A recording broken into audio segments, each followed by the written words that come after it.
Bagaimana adab kedua orang tua? Apa ini? Hakikah anaknya jika orang tuanya tidak mampu. Akikah ya, bukan hakikah. Pakai A. Akikah. Jadi jangan salah sebut akhi. Adab orang tua terhadap akikah dia jalankan. Kalau dia tidak mampu ya sudah gugur darinya kewajiban. Kalau satu waktu dia mampu dia jalankan. Tapi kalau di hari ke-7 lewat dari itu juga tidak mampu, orang yang miskin Allah tidak pernah membebankan hambanya di atas kapasitasnya. La yukallifullahu nafsan illa usahaha. Pernah ada sahabat datang kepada Nabi SAW siang hari Ramadan, keringatan. Lalu dia mengatakan, halaktu ya Rasulullah, saya sudah binasa. Siang hari Ramadan, habis sholat duhur, lagi panas-panas, dia mengatakan dia binasa. Ada sebagian sahabat pikir orang ini habis membunuh. Kemudian ditanya Rasulullah, kenapa? Dia bilang, ya Rasulullah, saya baru gauli istri saya. Ramadan, dilarang menggauli istri di siang hari. Maka saya binasa ya Rasulullah. Kata Nabi SAW, kau punya budak yang bisa kau bebasin sebagai tebusannya? Tidak ada ya Rasulullah. Baik, kau bisa puasa 2 bulan berturut-turut? Ya Rasulullah, ini baru berapa hari saja. Sudah nggak tahan. Apalagi 2 bulan berturut-turut. Baik, bisa berikan makan 60 orang miskin? Tidak bisa ya Rasulullah. Saya sendiri orang miskin. Bagaimana memberikan 60 orang miskin makan ini? Nabi SAW diam sejenak. Dan ini tradisi beliau SAW. Kalau tunggu wahyu datang. Gitu kan? Orang ini masih dulu di majelis Nabi SAW. Ternyata tiba-tiba ada orang datang bawa 1 keranjang besar kurma. Sedekah, ya Rasulullah, ini sedekah. Terserah Rasulullah mau bawa buat keluarganya, mau kasih ke orang-orang, silakan. Nabi SAW melihat, Nabi panggil, mana tadi orang itu? Berdiri dia di sana. Saya ya Rasulullah. Kata Nabi SAW, bawa ini, sedekahin ke orang-orang supaya tertebus salahmu itu. Apa yang dia bilang? Ya Rasulullah, demi Allah tidak ada orang di kota Madinah lebih miskin daripada saya. Artinya saya lebih berhak dengan kurma ini. Maka Nabi SAW tertawa, sahabat tertawa sampai urat leher beliau kelihatan. Nabi bilang, kalau begitu makanlah. Artinya Allah tidak bebankan kalau tidak punya kemampuan. Gitu. Ya sudah. Tapi ini kalau tidak mampu, jangan rekayasa keadaan. Allah tahu walaupun antum sembunyikan itu. Ya. Allahu a'lam. Baik, sampai sini saja teman-teman sekalian. Dan saya berharap ke depannya kalau ada yang mau bertanya, jangan sebutkan nama lembaga, jangan sebutkan nama orang teman-teman sekalian. Umum saja bertanya. Ada saya tahu hukum begini, saya alami. Dan lebih baik bertanya yang antum alami. Tidak usah sengaja nyari pertanyaan yang tidak dialami. Gitu kan? Ada teman saya begini, itu teman antum. Ada teman saya titip pertanyaan bagaimana? Antum butuh enggak? Itu penting teman-teman sekalian ya. Karena kadang-kadang subhanallah teman-teman kita muslim juga banyak yang syahadat. Tapi mungkin mereka menyimpang dari sisi akidah, menyimpang dari sisi kebidaan, kemusyrikan. Mereka butuh dakwah, bukan musuh kita loh. Bukan musuh kita teman-teman sekalian. Ada ikhwah kemarin bertanya kepada saya, Ustaz, saya mau sholat di masjid jauh sunnah. Ada masjid dekat tapi masih belum sunnah. Saya bilang sholat akhir di situ. Sholat di masjidnya muslimin.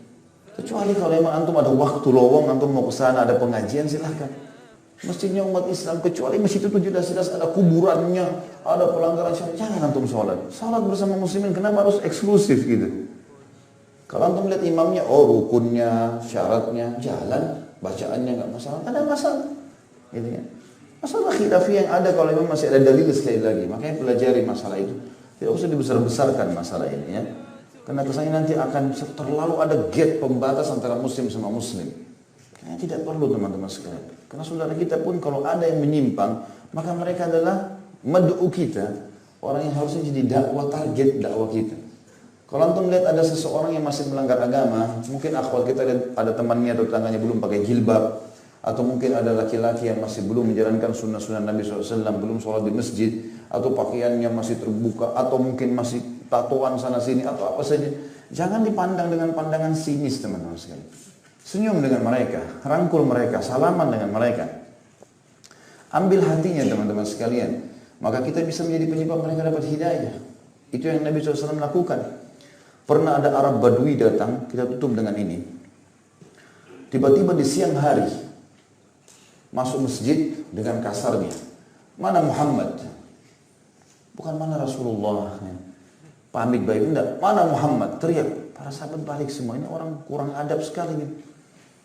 Maka Nabi SAW mengatakan, iya, ada apa?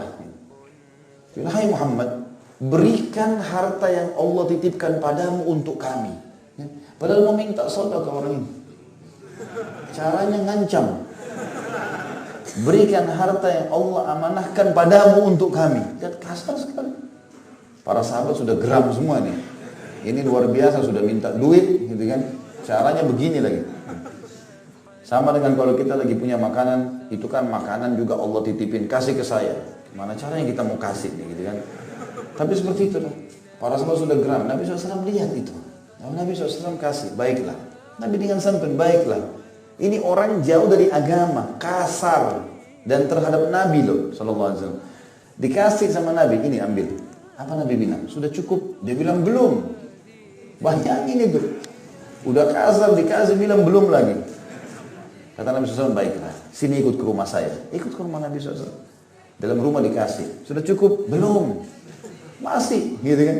Sampai Nabi dirasa sudah banyak. Mungkin orang ini sebagai ahli hadis mengatakan mungkin dia punya anak banyak. Dan cara dia bicara di padang pasir memang gitu, kasar. Dia lihat, oh ini belum, anak saya masih belum dapat si fulan, dia masih mau. Sampai Nabi sampai, oh kasih, oh cukup, udah cukup. Baik, Nabi mengatakan, sudah cukup kan? Iya.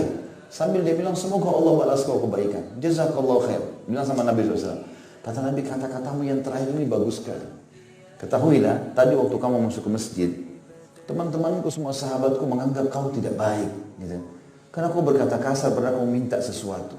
Mau nggak sekarang saya ajak kamu keluar, ucapin kalimatmu yang terakhir aja ini. Nabi bayangkan ya, tidak nyala-nyalain dia. Tapi Nabi bilang, kalimat terakhirmu ini bagus. Coba ucapin lagi di depan sahabat saya, supaya hati mereka bersih. Baiklah. Nabi rangkul tangannya, sambil bawa barang-barang dia. Lalu Nabi mengatakan, saya tahu tadi di hati kalian berganjal sesuatu tentang orang ini. Tapi dia sudah kami berikan dan dia sudah terima kasih. Artinya tidak usah kalian marah lagi sama dia, gitu kan? Dan dia sudah mengucapkan kalimat yang baik. Bukankah begitu saudaraku? Coba ucapkan apa yang kau ucapkan. Dia bilang iya, saya sudah diberikan dan jazakallahu khairan. Kata Nabi SAW, coba sudah dengar, selesai loh urusannya ini. Jadi sahabat gak ada yang ditanamkan kebencian. Akhirnya orang itu pun pergi. Waktu dia pergi kata Nabi SAW, perumpamaan saya sama orang itu seperti orang yang untanya lagi lepas. Lalu kemudian orang-orang mau membantunya. Tapi caranya mereka kejar unta itu. Maka unta itu tambah lari. Lalu saya mengatakan, biarkan aku dengan untaku, biarkan aku dengan untaku.